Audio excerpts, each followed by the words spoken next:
Hi colleagues! Today I would like to discuss with you very important topic. I have called it maintaining referential integrity in Hibernate.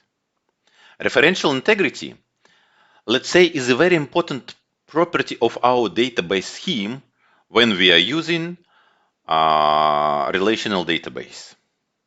When we model and design our database scheme, usually we implement normalization.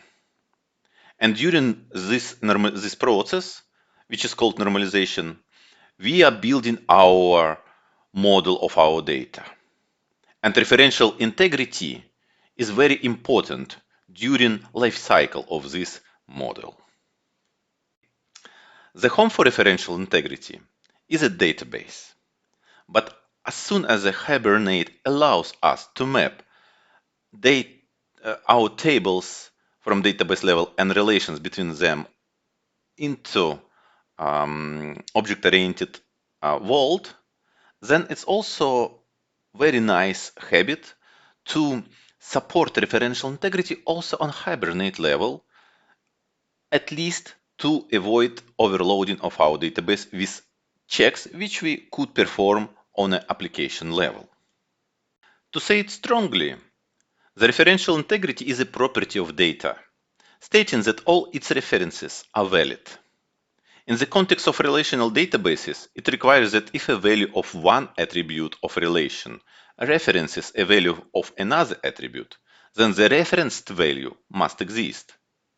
In other words, it is a constraint on database design that makes certain that each foreign key in a table points to a unique primary key value in another table. Also, I am going to show you that not only existence of the referenced value is a part of referential integrity. Also, let's imagine that we have row 1, which is a parent of row 2, which is a child. And when we delete a parent, then in some cases, a corresponding child row also should be deleted. If child value, in some cases, let's say again, if child value after deletion of parent row are still in the database, then we cannot say that referential integrity is in place.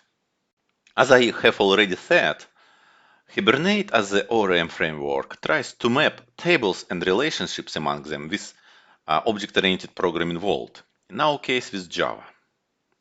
And also, as I said, we perform the normalization and extract relationships among the tables such as one-to-one, one-to-many, and many-to-many. Hibernate also supports these relationships among entities. Annotations one-to-one, one-to-many, and many-to-many, and inheritance serve for these purposes. Here, for inheritance, I mean that when we implement inheritance between entities, then this inheritance means something for a relation for relation in the database, and this inheritance also in some cases can be one-to-one relationship between two tables. In some other cases, this inheritance can be some another type or another view of the data. Hibernate also supports the referential integrity on the entities level by the cascading operations and the orphan removal feature. It is written here that this orphan removal feature we can implement for cascade operation remove. I have made a mistake here. For cascade operation persist, we can use orphan removal feature. And a little bit later, I will show you how we can implement it and how referential integrity can be part of this mechanism. As usual, let us do everything sequentially. And first, let us take a look on the inheritance between entities and the referential integrity. Hibernate provides several strategies to map inheritance hierarchies to the database tables. Single table inheritance. There is no relationship on database level. Joint table inheritance. There is one-to-one relationship on database level. Table per class hierarchy. There is no relationship on database level.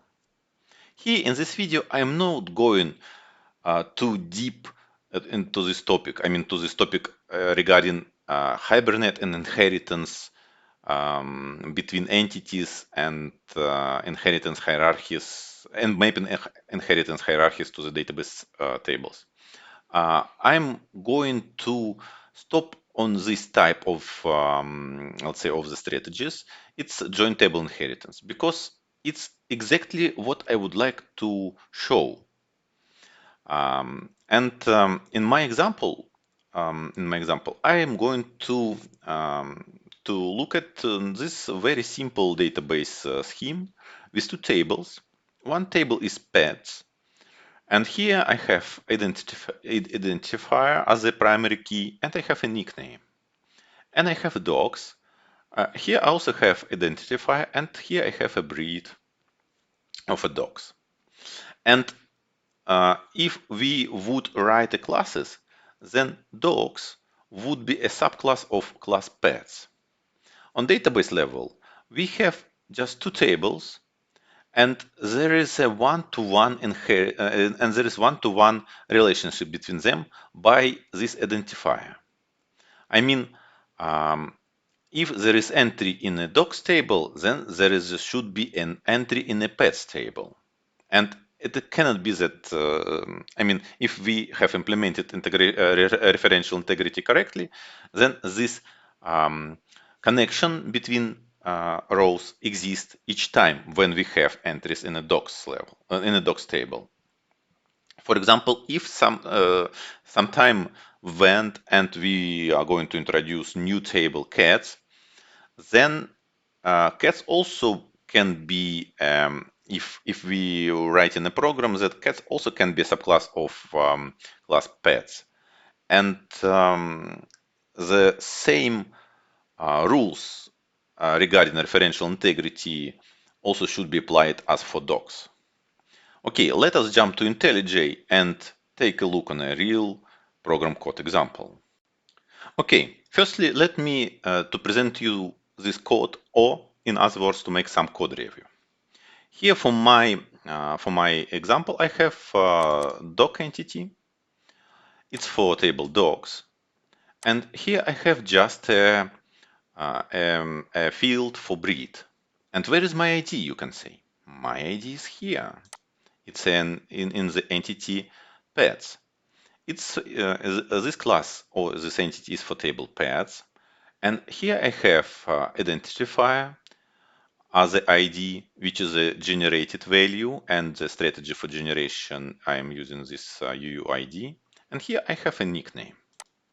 And these two classes are connected with in Java inheritance with this keyword extends. Also here I have a doc repository. It's a usual GPA repository. And also I have a flyaway script for creation two tables. And here I have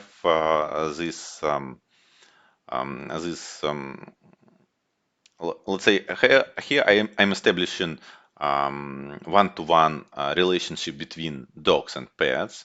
And here I'm writing that my ID value from ID field is reference to table pets to ID field.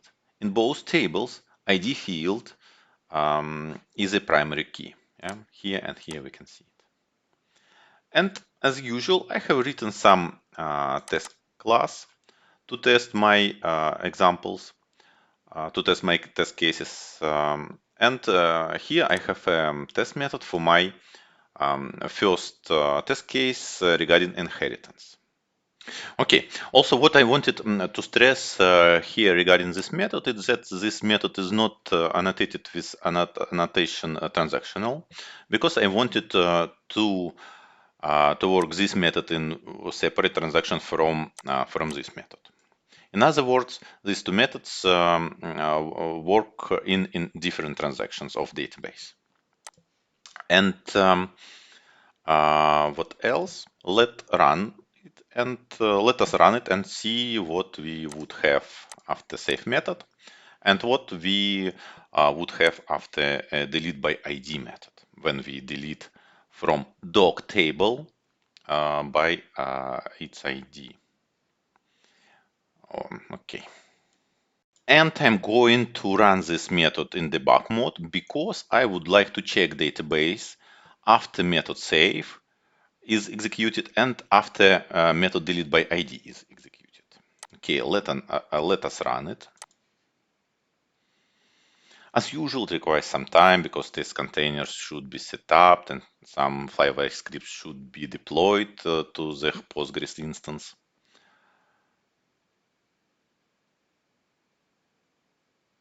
And some time more.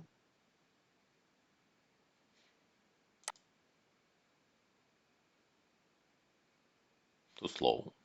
Oh no, it's okay. Okay. Yeah, here, what we have here. Here we are creating an instance of doc class. We're setting some attributes of the doc, and then we are going to save it. Method save is executed, and what I'm going to do, I'm going to check what I have on database level in a docs table and in a pets table. Yeah, here we are. Let us check what we have in the docs table. And here we have one entry with breed German dog. And in pets table, we have one entry with nickname my dog. And IDs ends with 3A7C, exactly as for entry in the docs table. As a result, Hibernate have saved data in these two tables for us correctly and according to rules which we have set up for our for referential integrity for our database scheme. Now I would like to proceed further and execute method delete by ID of doc repository. It's been executed. It was executed in another transaction, different transaction from a save method. And now I would like to check what we have in our tables on database level.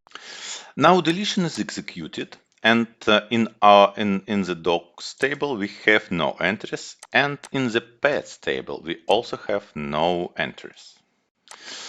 Let us run this test method until its end and check logs. Here in the log we can see that Hibernate has generated for us two insert commands and also two delete commands. I think it's understandable why we have two insert commands and two delete commands. But why do we have one select query? Let us discuss it. This select query is not a mistake, and as I already said here, we have two different transactions. Here we have two different sessions of Hibernate. And before we call delete by ID method, I mean, there is some time when we already left the save method, but we not already in delete method. And in this time, there is no session of Hibernate. It means that our entity doc is unattached from persistent context. And when we are going to call delete method by ID, Hibernate generates this select method, let's say to refresh our untouched entity and make it touch to persistent context. That's why everything works correctly, but we can see that also here, because it's not a one transaction, here we have some small overhead, some small work of Hibernate, which is not seen pretty directly usually.